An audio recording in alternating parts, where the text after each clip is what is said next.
Hello everyone, welcome to IS Help Desk. Today we are going to start with very important chapter which is external sector.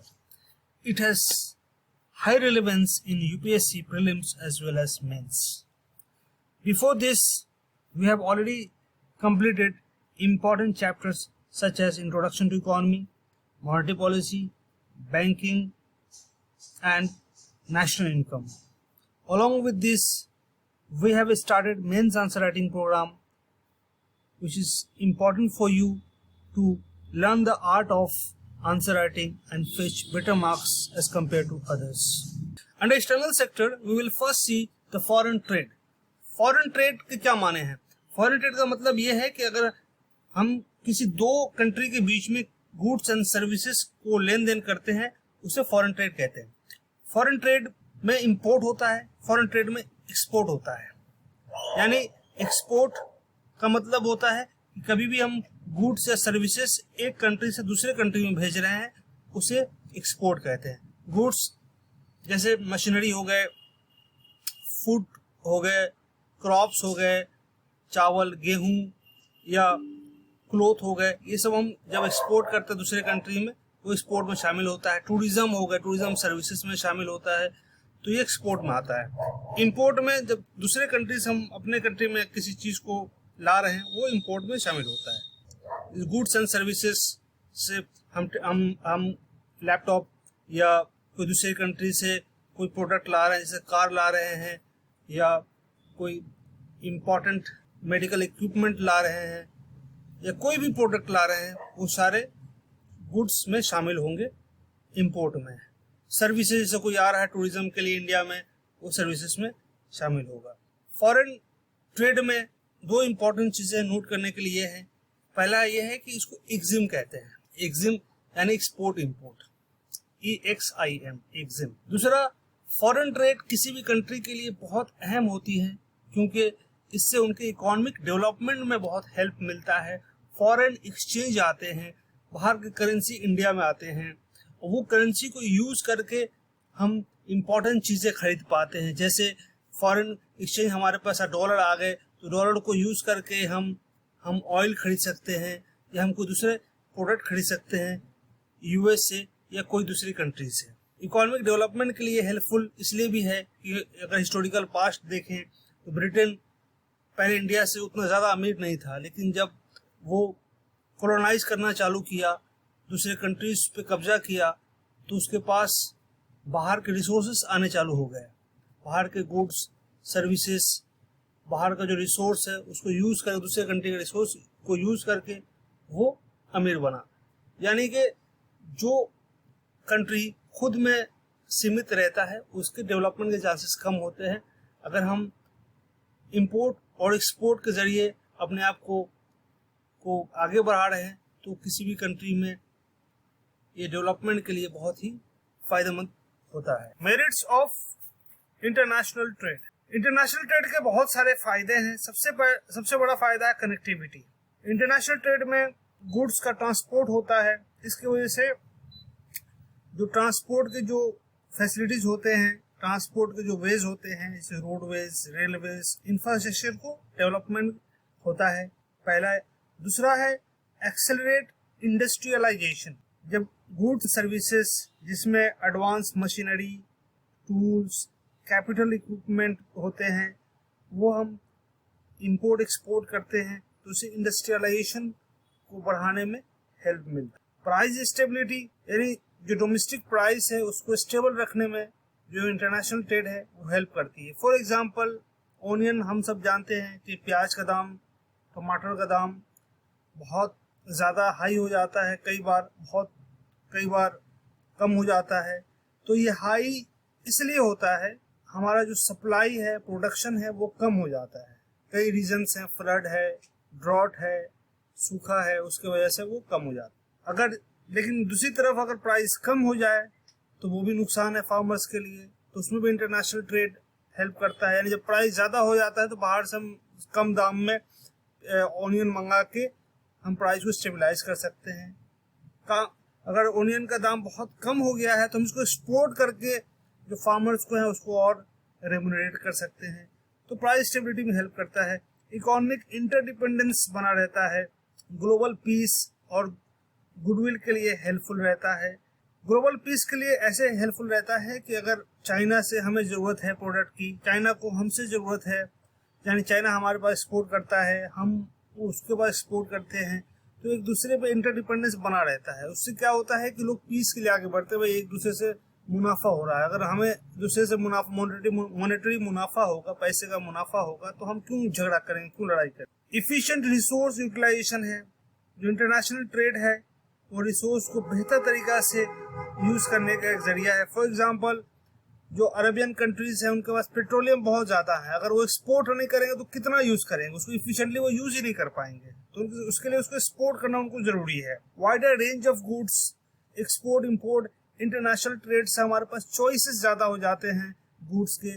आज हमारे पास अगर हम cold drinks की बात करें तो हम बहुत सारे कोल्ड ड्रिंक्स के वैरायटीज हैं, कोका कोला है, पेप्सी है, लिम्का है, तो अलग अलग ये इंटरनेशनल ट्रेड का ही नतीजा है कि हमें अलग अलग टाइप के कोल्ड ड्रिंक्स मिल रहे हैं, अलग अलग टाइप के क्लोथ हैं, हर एक चीज का एक अलग वैरायटी हमें मिलता है जो इंडियन प्रोड्यूस भी होते हैं और वो फॉरेन से इंपोर्टेड भी होते हैं। साथ में स्कैरसिटी प्रिवेंशन है, कई बार कमोडिटीज के स्कैरसिटी हो जाते हैं, जैसे ओनियन की का एग्जांपल है कि प्याज कम हो गया तो हम बाहर से इंपोर्ट करा के उसको उस स्कैरसिटी को फुलफिल कर पाते हैं। इससे कंपटीशन बढ़ता है, जिस डोमेस्टिक कंपटीशन को बढ़ाने में हेल्प मिलता है। मोनोपोलाइजेशन नहीं हो पाती है, कोई एक अलग कंपनी मोनोपोलाइज नहीं कर पाती है, भाई अगर सिर्फ वही प्रोड्यूस कर रहा है तो दाम अपने हिसाब से कम बेसी कर सकता है। अगर हम इंपोर्ट करके या एक्सपोर्ट करके गुड्स को हम सेम गुड्स भेज रहे हैं या उसको मंगवा रहे हैं तो उससे कंपटीशन बढ़ाने में हेल्प मिलता है। कंपटीशन से जो कंज्यूमर है उनको बेनिफिट होता है। तो हमने ये मेरिट देखा, अब देखते हैं demerits. Demerits of international trade. Demerits, सबसे पहला डीमेरिट्स क्या है? Dependence on foreign goods. जब इंटरनेशनल ट्रेड हो तो उसमें डिपेंडेंस बढ़ जाता है। फॉर एग्जांपल हम ऑयल पर डिपेंडेंस है, India more than 70% dependence India का ऑयल पे है, पेट्रोलियम पे है, तो हम दूसरे कंट्री पे डिपेंडेंट हैं उसके लिए। स्पेशलाइजेशन रिस्क, कई बार कई कंट्रीज किसी प्रोडक्ट में स्पेशलाइज कर लेती है। चाइना मैन्युफैक्चरिंग में कई इलेक्ट्रॉनिक इक्विपमेंट में स्पेशलाइजेशन उसको हासिल है और भी कम दाम पे इलेक्ट्रॉनिक को प्रोड्यूस करती है।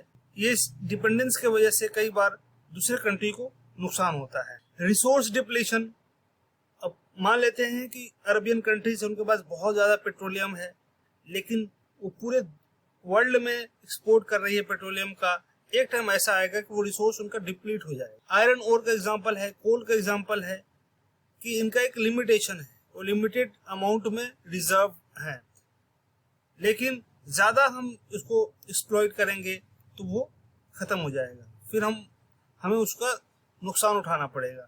अगर हम एक कंट्री में रहकर अपने डोमेस्टिक यूज के लिए ही उसको एक्सट्रैक्ट करें, उसको निकालें, तो बहुत लंबे समय तक हम उसको यूज कर पाएंगे। लेकिन इंपोर्ट एक्सपोर्ट के कारण उनका जो यूज है, एक्सट्रैक्शन है, वो बहुत बढ़ जाता है, जिसके कारण वो डिप्लीट हो जाते हैं। जो नेचुरल रिसोर्सेस हैं वो धीरे धीरे कम हो जाते हैं, फिर खत्म हो जाते हैं। इम्पैक्ट ऑन डोमेस्टिक इंडस्ट्रीज, जो डोमेस्टिक इंडस्ट्रीज हैं उन पे बुरा असर पड़ता है इंटरनेशनल ट्रेड का। बुरा असर इसलिए पड़ता है कि जो सामान, जो क्लोथ मान लेते हैं कि आज वो बेच रहे हैं 100 रुपए में, 1000 रुपए में, लेकिन जो फॉरेन अगर क्लोथ आ गया और वो सस्ते में आ गया तो उसका उनको नुकसान उठाना पड़ेगा। अनदर एग्जांपल है फूड क्रॉप, कि अगर ओनियन जो फार्मर्स हैं, ओनियन आज के डेट में वो 40 रुपीज पर केजी बेच रहे हैं, अगर बाहर से ओनियन आ गया, इंडिया ने इंपोर्ट कर लिया और वो ओनियन और सस्ते में बिकने लगा, तो 40 की जगह वो 20 में बिकने लगेगा, तो फार्मर्स को नुकसान हो जाएगा उसका। तो इस तरीके से कई प्रोडक्ट हैं जिसके आने से जो डोमेस्टिक जो हमारा जो एम्प्लॉयमेंट है, डोमेस्टिक लाइवलीहुड है, उसको बहुत बुरा नुकसान पड़ता है। अगला है negative consumption habit. Junk food है, जो इंटरनेशनल ट्रेड है उसकी वजह से जंक फूड का बढ़ावा बहुत ज्यादा मिला है। पिज्जा कल्चर, ये सब चीजें जंक फूड में शामिल होती हैं, इसकी वजह से हेल्थ पे बहुत बुरा असर पड़ता है, डायबिटीज, हार्ट रिस्क और दूसरे टाइप की बीमारियां, इमरजेंसी रिस्क, जब वार हो, मिडिल ईस्ट में जब भी क्राइसिस होती है, वार की सिचुएशन बनते हैं तो पेट्रोल के दाम बढ़ जाते हैं, तो उसमें जो दूसरे कंट्री होते हैं जो डिपेंडेंट होते हैं पेट्रोल पे, उनको नुकसान हो। फॉरेन डोमिनेंस के चांसेस होते हैं ट्रेड की वजह से। हम जानते हैं कि जब ब्रिटेन जब इंडिया में आई थी तो वो एक बिजनेस के तौर पे आई थी, लेकिन बाद में धीरे धीरे उसने कॉलोनाइज करना चालू कर दिया। आज के डेट में कॉलोनाइजेशन तो खत्म हो गया, लेकिन न्यू कॉलोनाइजेशन का जमाना है ये कि बिजनेस के पर्पज से आओ, बिजनेस करो और लोन में दूसरे कंट्री को दबा दो। श्रीलंका में हमने देखा कि जो सॉवरेन क्राइसिस हुआ, बहुत सारे कर्जे में डूब गई ये कंट्री। तो फॉरेन डोमिनेंस एक बहुत बड़ा नेगेटिव इम्पैक्ट क्रिएट करता है किसी भी कंट्री पे। तो ये demerits of international trade. What is exchange rate? Exchange rate बहुत इंपॉर्टेंट टॉपिक है यूपीएससी प्रीलिम्स के लिए। अक्सर यहाँ से क्वेश्चन आते हैं, तो इसे हम बहुत डिटेल में समझेंगे। Exchange rate value of one currency in compare to another, यानी एक करेंसी को दूसरे करेंसी से जब हम तुलना करते हैं, कंपेयर करते हैं, तो एक्सचेंज रेट हमारा निकलता है। फॉर एग्जांपल हम रुपी को डॉलर से कंपेयर करते हैं, रुपी को पाउंड से कंपेयर करते हैं, तो हमारा एक्सचेंज रेट निकलता है। इसमें ये डिटरमाइन करता है कि एक एक्सचेंज रेट का कितना वैल्यू होगा दूसरे के अगेंस्ट में। कई फैक्टर्स है एक्सचेंज रेट को, जिसमें एक्सचेंज रेट ऊपर नीचे होती है, फ्लक्चुएट करती है, उसके कई फैक्टर्स होते हैं जैसे interest rate, inflation, political stability. In exchange rate के दो टाइप होते हैं जनरली। पहला है फिक्स्ड एक्सचेंज रेट, दूसरा है फ्लोटिंग एक्सचेंज रेट। इंडिया में generally managed floating exchange rate को फॉलो किया जाता है। फ्लोटिंग एक्सचेंज रेट जो होता है उसमें जो रुपी ऊपर नीचे होती है किसी करेंसी के अगेंस्ट में, उसके लिए जो रिस्पॉन्सिबल फोर्सेस होते हैं वो होता है मार्केट फोर्सेस, यानी डिमांड एंड सप्लाई बेस पे ये काम करती है। जनरली आरबीआई इंटरवेन नहीं करती है, लेकिन जब जब जरूरत पड़ता है आरबीआई आती है और इंटरवेन करती है ताकि रुपी को स्टेबलाइज किया जाए। आगे और डिटेल में हम देखेंगे कि क्या होता है फिक्स्ड एक्सचेंज रेट और क्या होता है floating exchange rate. Factors influencing exchange rate, क्या क्या फैक्टर्स हैं जिसके वजह से जो एक्सचेंज रेट है, यानी जो रुपी है वो डॉलर के अगेंस्ट, पाउंड के अगेंस्ट ऊपर नीचे होती है, वो हम देखेंगे एक एक करके। सबसे पहला है इंटरेस्ट रेट। इंटरेस्ट रेट का मतलब ये होता है कि जो भी बॉन्ड होते हैं, बॉन्ड में गवर्नमेंट सिक्योरिटीज होते हैं, बॉन्ड का अपना एक इंटरेस्ट रेट होता है। इंटरेस्ट रेट मान लीजिए 10%, 9%, 12%, इस तरीके से इंटरेस्ट रेट होता है। तो इंटरेस्ट रेट अगर ज्यादा होगा तो जो एफआईआई हैं वो इंडिया में आएंगे, फॉरेन इंस्टीट्यूशनल इन्वेस्टर, वो इंडिया में आके इन्वेस्ट करेंगे। अगर हाई इंटरेस्ट रेट रहा इंडिया में और यूएस में कम रहा तो यूएस वाले जो एफआईआई हैं, फॉरेन इंस्टीट्यूशनल इन्वेस्टर हैं, वो यहाँ पे आएंगे और यहाँ आके इन्वेस्ट करेंगे।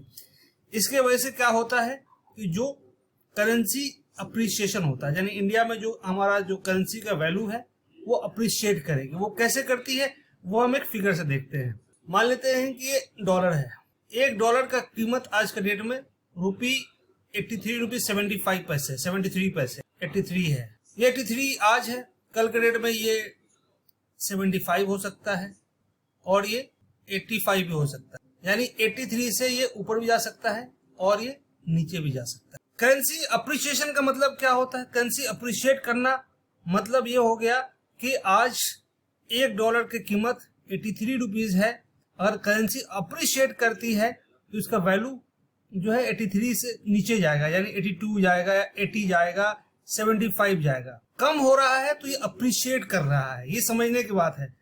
कम हो रहा है, अप्रिसिएशन मतलब ये नहीं कि रुपये का वैल्यू 83 आज के डेट में है डॉलर का अगेंस्ट में तो 85 हो जाए, 85 नहीं होगा, वो 83 से नीचे जाएगा, यानी 75, 70 यहाँ अगर के नीचे गया अभी का जो वैल्यू है उसको कहते हैं अप्रिसिएशन। तो अगर हाई इंटरेस्ट रेट रहा तो एफआईआई इंडिया में अट्रैक्ट होंगे, उनका अट्रैक्ट होने से फॉरेन कैपिटल आएगा, कैपिटल आने की वजह से हमारा रुपये जो है मजबूत होगा, अप्रिशिएट करेगा।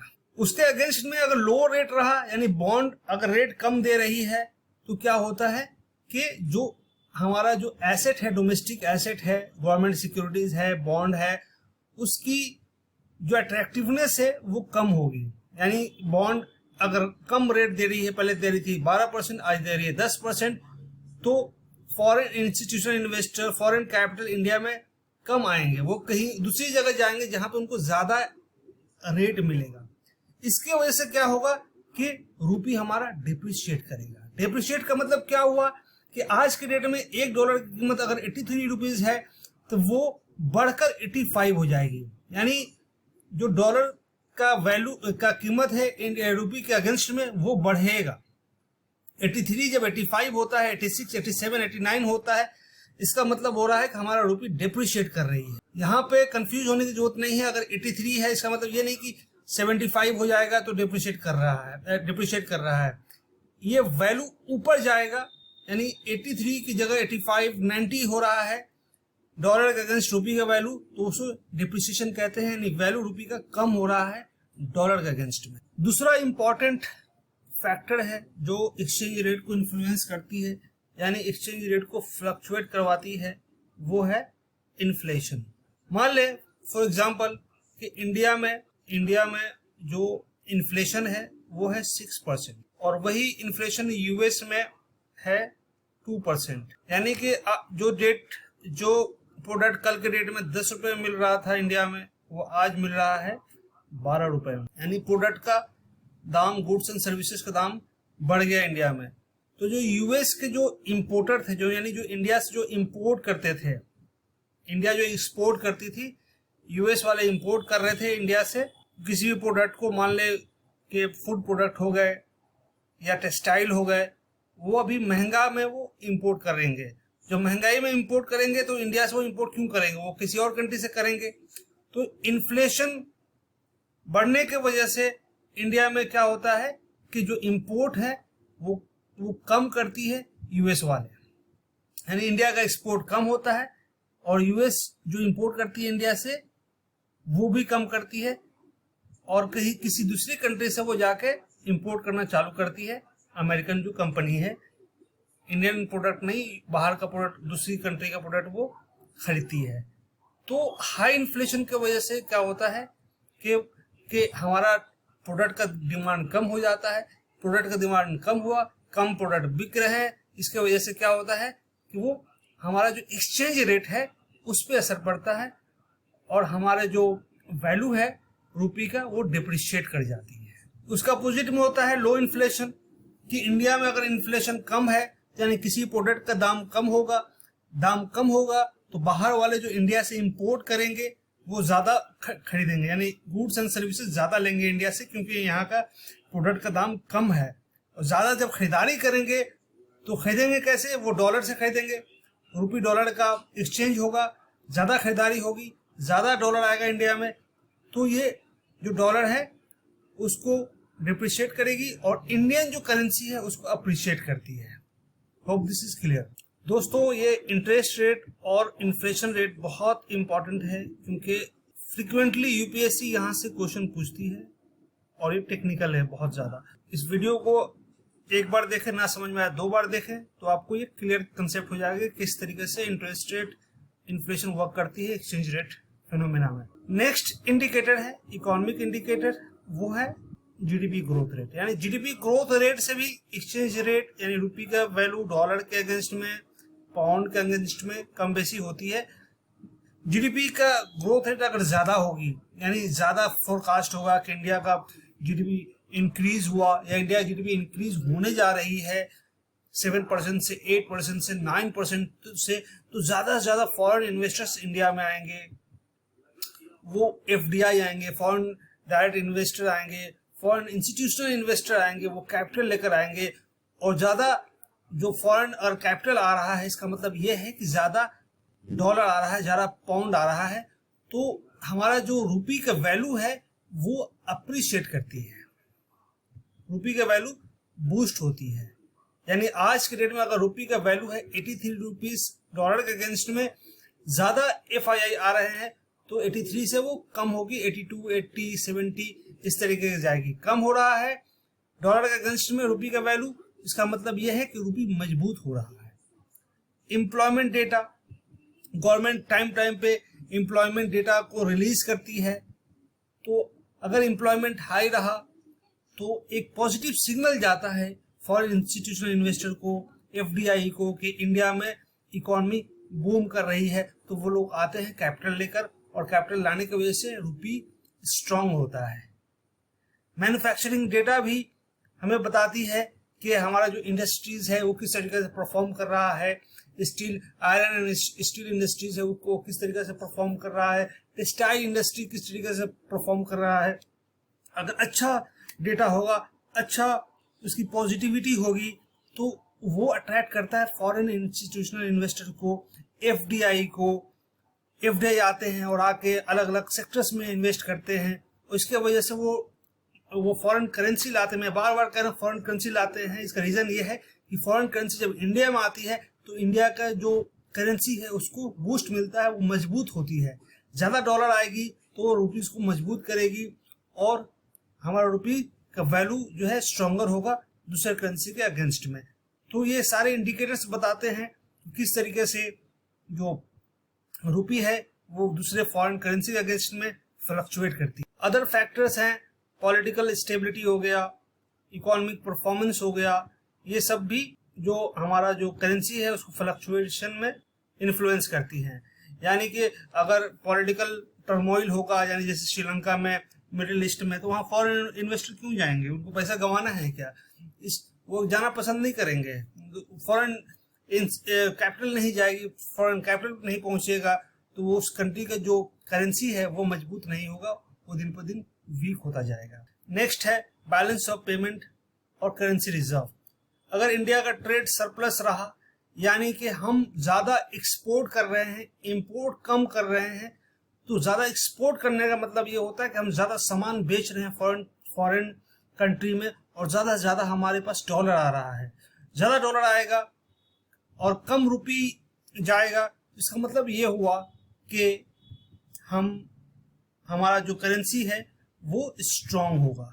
लेकिन उसी का अपोजिट में अगर ट्रेड डेफिसिट होता है, हम ज्यादा इंपोर्ट कर रहे हैं, एक्सपोर्ट कम कर रहे हैं, यानी कि हमारे पास डॉलर कम आ रहे हैं, तो वो रुपी को हमारा डिप्रिशिएट करती है, रुपी के वैल्यू को कम करती है। फॉरेन रिजर्व भी ज्यादा हमारे पास फॉरेन रिजर्व रहा, फॉरेन रिजर्व हर एक कंट्री के जो सेंट्रल बैंक है जैसे आरबीआई है, उसको फॉरेन रिजर्व मेंटेन करने होते हैं ताकि जो आपातकालीन हुआ या इमरजेंसी कंडीशन में उसको यूज किया जा सके। फॉर एग्जांपल 1991 से पहले हमारा जो फॉरेन रिजर्व था बहुत कम था, इतना कम था कि 2 हफ्ते का इंपोर्ट ही हम खरीद कर सकते थे, यानी ज्यादा से ज्यादा 2 हफ्ते का जो एसेंशियल ऑयल हो गया, एसेंशियल गुड्स हो गया, उसको इंपोर्ट कर सकते थे।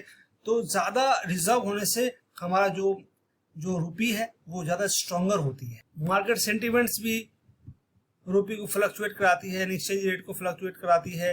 जैसे कि जो ट्रेडर्स का एक्सपेक्टेशन है कि इंडिया जो है शॉर्ट टर्म में ज्यादा बूस्ट नहीं कर पाएगी, ग्रोथ ज्यादा नहीं हो पाएगा, तो इंडिया में जो फॉरेन कैपिटल हैं वो कम आते हैं इस सेंटीमेंट की वजह से। पॉलिटिकल इवेंट हो गया, जैसे इलेक्शन हो गए कि एक पार्टी का जो पावर है वो खत्म हो रहा है, दूसरा पार्टी आ रही है, या वो सेम पार्टी दोबारा पावर में आ रही है, तो उसके वजह से जो इन्वेस्टर हैं उनके सेंटीमेंट पे इफेक्ट पड़ता है। उसकी वजह से वो इंडिया में जो इन्वेस्टमेंट है उसका डिसीजन कभी कभी लेते हैं, कभी कभी कम लेते हैं, कभी कभी ज्यादा लेते हैं। यानी पॉलिटिकल इवेंट का भी असर पड़ता है हमारे करेंसी पे। एफडीआई, फॉरेन डायरेक्ट इन्वेस्टर, हम ऑलरेडी देख चुके हैं कि ज्यादा अगर एफडीआई आएगी, ज्यादा कंपनी आके इंडिया में इन्वेस्ट करेगी, तो इंडिया का जो करेंसी वो अप्रिशिएट करेगा, वो कम आएगी, यानी कि पैसा डॉलर हमारे पास कम आ रहा है, तो हमारा जो करेंसी है वो डिप्रिशिएट करेगी। पब्लिक डेट का भी असर पड़ता है किसी भी करेंसी को फ्लक्चुएट करने में। अगर हमारा हाई डेट रहा, यानी कर्जदारी ज्यादा रहा, किसी भी कंट्री का कर्जा ज्यादा है, तो फॉरेन कैपिटल को कम अट्रैक्ट करेगी, उसके वजह से हमारा जो रुपी है वो डिप्रिशिएट करेगी। कम कर्ज रहा तो वो फॉरेन कैपिटल को ज्यादा अट्रैक्ट करेगी, उसके वजह से क्या होगा, ज्यादा फॉरेन कैपिटल आएंगे और इंडिया का जो रुपी का वैल्यू है वो अप्रिशिएट करेगी, मजबूत होगा। मॉनेटरी पॉलिसी का भी इफेक्ट पड़ता है किसी भी करेंसी के फ्लक्चुएशन में। फॉर एग्जांपल, अगर इंडिया में इंटरेस्ट रेट कम रहा, यानी इंडिया में मान लेते हैं इंटरेस्ट रेट 3% है और यूएस में 5% है, तो जो इन्वेस्टर है, फॉरेन इन्वेस्टर हैं, वो यूएस में ज्यादा अट्रैक्ट होंगे क्योंकि इंटरेस्ट रेट यहाँ पे ज्यादा मिल रहा है। उसी का अपोजिट में अगर इंडियन जो बैंक्स हैं वो 5% इंटरेस्ट दे रहे हैं और यूएस में 3% दे रही है, तो जो यूएस के इन्वेस्टर हैं वो इंडिया में ज्यादा अट्रैक्टेड होंगे। यानी कि अगर लो इंटरेस्ट मिलेगा फॉरेन इन्वेस्टर को तो वो ज्यादा अट्रैक्टेड नहीं होंगे, इंडिया में कम फंड लाएंगे, इसके वजह से डिप्रिसिएशन होगा रुपये का। उसके अपोजिट में हम देखते हैं कि अगर इंटरेस्ट रेट ज्यादा रहा, यानी फॉरेन इन्वेस्टर को ज्यादा बेनिफिट मिल रहा है इंडिया में इन्वेस्ट करने से, बैंक ज्यादा इंटरेस्ट उनको दे रही है, तो इसके वजह से क्या है कि वो ज्यादा से ज्यादा इंडिया में इन्वेस्ट करेंगे ताकि उसका बेनिफिट उठा पाए और ज्यादा इन्वेस्ट करेंगे, यानी ज्यादा डॉलर ले आएंगे। ज्यादा डॉलर लाने से क्या होगा कि रुपये का वैल्यू मजबूत होगा, रुपये अप्रिशिएट करेगी। यानी कि कम इंटरेस्ट रेट रहा तो रुपये डिप्रिशिएट करेगी, ज्यादा इंटरेस्ट रहा तो रुपये अप्रिशिएट करेगी। ट्रेड पॉलिसी का भी इफेक्ट पड़ता है किसी भी करेंसी का अप्रिशिएशन या डिप्रिशिएशन में। प्रोटेक्शनिस्ट पॉलिसी मतलब ये होता है कि हम एक्सपोर्ट तो करेंगे लेकिन इंपोर्ट कम करेंगे। जाहिर सी बात है, हम अगर कम इंपोर्ट कर रहे हैं यानी कम माल खरीद रहे हैं, प्रोडक्ट खरीद रहे हैं, प्रोडक्ट एंड सर्विसेज ले रहे हैं बाहर कंट्री से, तो हमारा जो डॉलर है वो कम जा रहा है बाहर, और ज़्यादा एक्सपोर्ट कर रहे हैं तो डॉलर ज़्यादा आ रहा है। तो प्रोटेक्शनिस्ट पॉलिसी में जो करेंसी है वो अप्रिशिएट कर। फ्री ट्रेड पॉलिसी ये ट्रेड रिलेशन को इन्हांस करती है, इकोनॉमिक परफॉर्मेंस को इन्हांस करती है और अप्रिशिएशन ऑफ करेंसी को भी बढ़ावा देती है। यानी फ्री ट्रेड पॉलिसी रहा, यानी कोई भी जो कंपनी है वो इजीली आके इंडिया में इन्वेस्ट कर सकती है, अपने डॉलर्स ला सकते हैं, ला के बिजनेस खोल सकते हैं। तो जितना इजी रहेगा ट्रेड पॉलिसी उतना इजी रहेगा उनको आना, उतना इजी रहेगा इंडिया में डॉलर का आना। इसके वजह से हमारा जो रुपये है वो अप्रिशिएट करेगी क्योंकि ज़्यादा डॉलर आएगा। ग्लोबल इवेंट्स, नेचुरल डिजास्टर की वजह से भी अफेक्ट करता है। नेचुरल डिजास्टर जैसा भी केरला में हुआ, नेचुरल डिजास्टर फ्लड आया, उसके वजह से बहुत सारे लोगों का डेथ हो गया। तो इस कंडीशन में जो फॉरेन कैपिटल है वो उस पर्टिकुलर रीजन में नहीं जाएगी, उसके वजह से जो इनफ्लो है कैपिटल का कम हो जाएगा और वो करेंसी को डेप्रिशिएट करेगा। पैंडेमिक का भी इफेक्ट पड़ता है। पैंडेमिक में क्या होता है कि ज्यादा इन्वेस्टर उस कंट्री में जाते ही नहीं है जहां पे पैंडेमिक हो, महामारी फैला हो, तो उसके वजह से क्या होता है करेंसी काफी फ्लक्चुएट कर जाता है और वो डिप्रिशिएट कर जाता है, करेंसी का वैल्यू कम हो जाता है। एक्सटर्नल सेक्टर में और भी टॉपिक्स हैं जो हम आगे कवर करेंगे। हमारे वीडियोस देखें और कहीं भी कोई भी कंफ्यूजन हो आप व्हाट्सएप नंबर पे मैसेज करें, आप कमेंट सेक्शन में, यूट्यूब के कमेंट सेक्शन में भी जाके कमेंट कर सकते हैं, हम उसका रिप्लाई भी करेंगे। हमारा वीडियो पसंद आए तो please like, share and subscribe. Thank you very much.